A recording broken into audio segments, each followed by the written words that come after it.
What up mga solid subscribers, no? Okay guys, meron tayong papanoorin ngayon, no? So guys, papanoorin natin. Ito po yung SB19 talks about disbandment, hiwalayan on latest podcast Timepers. Okay guys, no? Panoorin po natin to, no?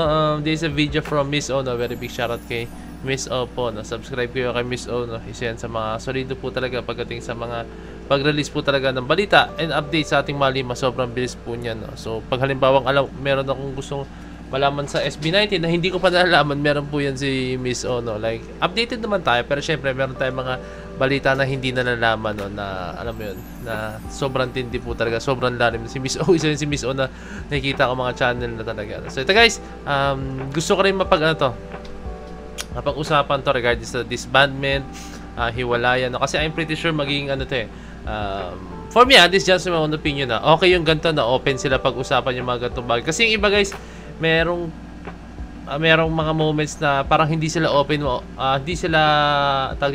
hindi sila open na mapag-usapan yung mga ganitong klaseng bagay na like iniiwasan nila. Pero at least sila, dito may kita yung maturity po talaga nila. Okay, tara, panoorin natin. Let's go.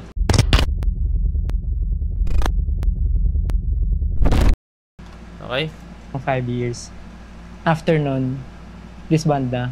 So ngayong taon natin malalaman. Hindi kasi parang SB19 talks about disbandment, hiwalayan on latest podcast Timepers.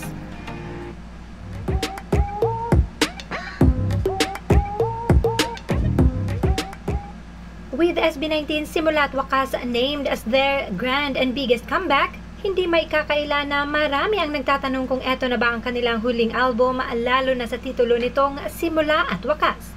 At yan nga ay kanilang napag-usapan sa kanilang latest podcast at Timepers. For sure, you will love what you will hear. Pero feeling ko hindi naman tayo maghihiwalay. Kasi gumawa tayo ng baby together. hindi ka sure. Onesie, hello, oh. Napaisip ako doon, pre, ha? Hindi, kumbaga, Nangyari ba talaga sinasabi yun? niya kasi, is it 7 years na or 7 years? Napaisip na bigla si Josh na gumawa tayo ng baby together. Years pa lang. Nahahabaan na ba tayo or kulang pa yung 7 years for us? Kulang.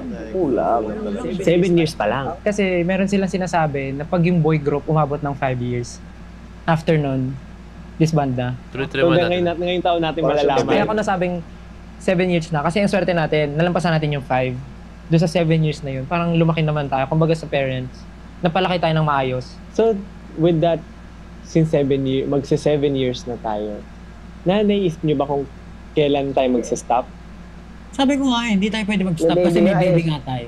Pero in a way, kasi ako, meron akong mga fantasy na sa mga malulungkot na bagay. Hindi ba ini-imagine minsan yung parang magdadating yung panahon na every 2 years na lang tayo magkikita. Alam mo, lagi ko na yung isip yan. Pero imposible. Kasi may kumpanya Kasi tayo. may company nga. Alam mo, Tama ka naman, imposible kasi meron kang inaalagaan. Therefore, walang disbandment, walang hiwalayan na mangyayari sa SB19 in the near future. Aabot man sa puntong magpapahinga, but they will do so as SB19, as brothers, and of course, makikita at magkakasama pa rin as business partners dahil sa kanilang baby together ang Onesie Entertainment. Okay, tuloy na to. For sure, you Ngayon will love guys, what isa-isahin natin yung mga detalye yung binanggit nila. Kanina isang bagsakan lang. you will hear. Pero feeling ko hindi naman tayo maghihiwalay. Kasi gumawa tayo ng baby together. Hindi ka sure. Onesie, hello, oh. napaisip ako doon, pre, ha? Hindi, kumbaga, Nangyari ba talaga sinasabi yun? niya kasi, So, yung onesie is yung nagko-connect sa kanila, no? Like, kunyari, even though na, syempre, alam naman na darating sila sa point na magkaka-family sila, no? So, yung mga ganong klaseng moments, no? Kasi, so far, guys, usually mga boy bands na, usually mga Backstreet Boys, Westlife, NSYNC, ang dami-daming boy bands before na talagang nagkaroon ng family and then, like, syempre, gusto naman nila yung time na gano'n. Like, hindi habang buhay performer ka na, di ba? May gano'n eh. Pero ang SB natin, hindi natin alam kung ano yung tatahakin nilang landas, no? So, I think, malalaman nila yan as time goes by, no? So, yun nga, onesie yung nagko-connect sa kanila, no? is it 7 years na or 7 years? pa lang. Nahahabaan na ba tayo or kulang pa yung 7 years for us?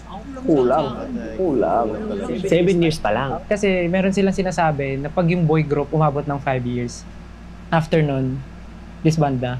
So ngayong taon natin malalaman. Kaya ako nasabing, Actually, parang, eto for me, hindi rin siya malabo na mangyari, no? Since individuals sa kanila, bawat isa sa kanila, guys, Si Stel, ang daming mga nagiging ganap guys, no? Si Pablo, ang dami rin nagiging ganap. Si Ja, ang dami din.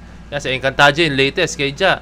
Tapos yung si Josh, marami din. Kay Ken, Philip, kaya din niya mag-solo talaga, no? So, bawat isa sa kanila, parang kaya nilang buhayin yung career nila kahit solo artist sila, no? So, for me, kung halimbawa mang magdi-disband sila, kaya nilang ituloy-tuloy pa rin yung karera nila, no? Pero, I'm rooting for them na sana wag mo na ngayon kasi ano pa andito pa sila sa moment Alam natin guys, napakarami po talaga nilang mga goals na alam mo yon na alam natin kaya nilang abutin, no? Kaya for me, I think wag muna SB19, no? Wag muna, ang dami nyo pang maaabot, no? Andito na kayo. Pero I'm pretty sure naman guys, hindi agad-agad magdi-disband ng SB19.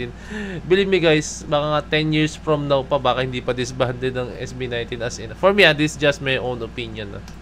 7 years na. Kasi ang swerte natin, nalampasan natin yung 5. Doon sa 7 years na yun, parang lumaki naman tayo. Kumbaga sa parents, napalaki tayo ng maayos. So, isa pa guys, tandaan nyo yung ideas. Nakakapagod din, di ba? Pag nagawa nila yan, like wala silang maisip, like, ano kaya pwedeng gawin? Ang hirap, di ba? Parang may mga ganun kasing moment. Tulad ng parokya ni Edgar, no? Di ba? Halos lahat ng music na trip nilang gawin is nagawa nila, no? So, nahihirapan silang mag-isip ng kanta na alam nilang, alam mo yun, mag-iiba sa masa na, yung panlasa ng masa, tapos, tunog pa rin nila, no? So, mahirap talaga, no? Ang nangyayari kasi usually sa mga banda ngayon, halos nagkakapareho na ng tunog, no? So, ayun yung iniiwasan ng ibang mga banda talaga. With that, since 7 years, magsa 7 years na tayo, naisip niyo ba kung kailan tayo magsa-stop? Sabi ko nga, hindi tayo pwede mag-stop kasi may baby nga tayo. Pero in a way, kasi No, may baby nga tayo, which is yung Onesie Entertainment. Meron akong mga fantasy na sa mga malulungkot na bagay. Hindi nyo ba ini-imagine minsan yung parang dadating yung panahon na every 2 years na lang tayo magkikita? So ayun yung nakikita ni Josh, no? Like, parang na-ready niya yung sarili niya, no? Pag nangyari yun, dapat hindi pwedeng yung connections nila is napaka-solid, no? Alam niyo yung ginagawa ng ibang boy band ngayon, no? Ulitin ko ulit, yung Backstreet Boys, no? Ulitin ko. Actually, hindi lang ng Backstreet Boys, no? Marami, no? Kahit nga mga banda, may Chemical Romance, ginagawa nila is nagre-reunion concert sila, no? May mga gano, kunyari, Backstreet Boys greatest hits, kakantayin nila sa isang concert, no? Mag-world tour sila, no? Diba? Pwedeng ganun yung SB19, diba? Mangyari, no? Pero, ayun nga, try na ito. Alam mo, lagi ko na yung isip yan. Pero imposible. Kasi may kumpanya Kasi may company nga. Alam mo, Tama ka lang, imposible kasi meron kang inaalagaan.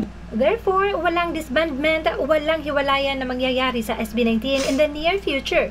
Aabot man sa puntong magpapahinga, but they will do so as SB19, as brothers, and of course, makikita at magkakasama pa rin as business partners dahil sa kanilang baby together, ang Onesie Entertainment. Tama, no? Magkakasama pa rin sila kahit ano mangyari, no? So, eto, i-discuss ko lang to para syempre, no? Maging ready tayo, no? Pero, believe me guys, matagal pa bago magpahinga ang SB19, no? Sobrang tagal pa, no? Hindi ko pa nakikita sila na magpapahinga 5 years, in this span of 5 years, no? Hindi pa ngayon. Tagal pa guys, sabi ko kasi nyo, baka 10 years pa to mga ganun pa yan, no? Or pwedeng tawad tayo kahit mga 6 years yan, pwede.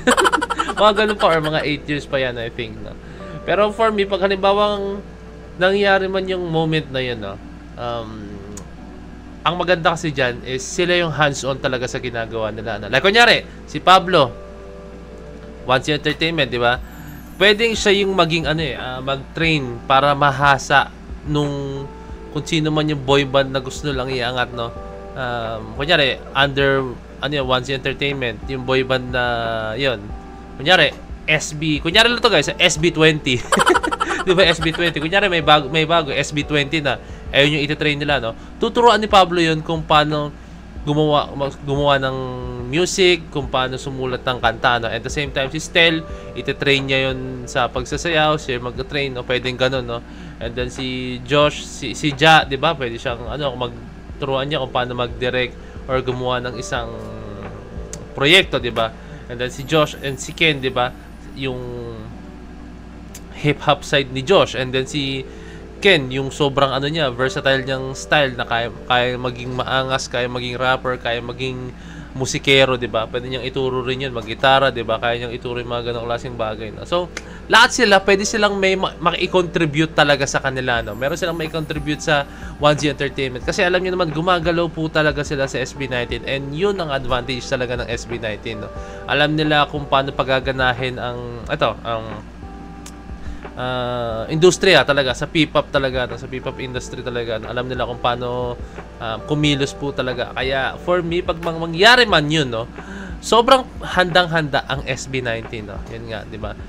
Actually kahit sino naman, guys, kunyari upcoming P-pop groups, kahit sino naman gustong pag-train under SB19 po talaga, no, 'di ba? Lahat naman, kahit ako, guys, kung may chance, no, gusto ko mag-train under SB19, no? Kasi syempre, proven and tested na po talaga. So, syempre, saan pa tayo mag-train? Doon na tayo sa proven and tested na. Alam natin, guys, na ma-handle tayo ng maayos dahil SB19, napakabuti ng mga puso niyan talaga. So, ayun lang. I hope, guys, na, ayan na, huwag nyo i-take na negative itong video na to or itong mga sinasabi ko, no? Ito lang yung mga bagay na, ayun, paghanda sa sarili natin kung ano man ang mangyari, no? Kasi, hindi naman malabo, guys, talagang dumating sa point na ganyan ang SB9. Darating at darating yan. Pero ulitin ko, hindi pa ngayon yan. Matagal pa po talaga yan. Ayun lang, guys. Maraming salamat. So, this is Point of It signing out. Peace.